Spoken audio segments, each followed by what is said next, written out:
तर केंद्रीय शिक्षण मंत्री धर्मेंद्र प्रधान यांच्या राजीनाम्यानंतर आता विरोधकांनी केंद्रीय रस्ते मंत्री नितीन गडकरींना टार्गेट करायला सुरुवात केली आहे।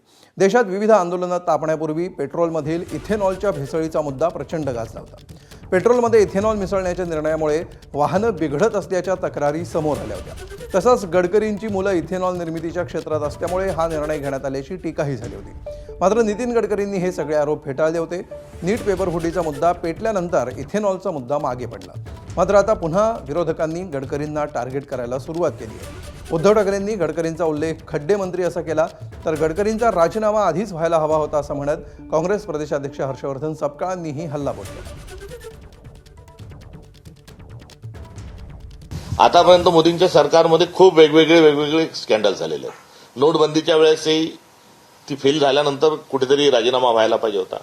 त्यानंतर संरक्षण मंत्रालयाच्या संदर्भात आता इथेनॉलचा फार मोठा घोटाळा आहे, त्या इथेनॉलच्या संदर्भात गडकरींनाही कुठेतरी त्यांचाही राजीनामा व्हायला पाहिजे होता।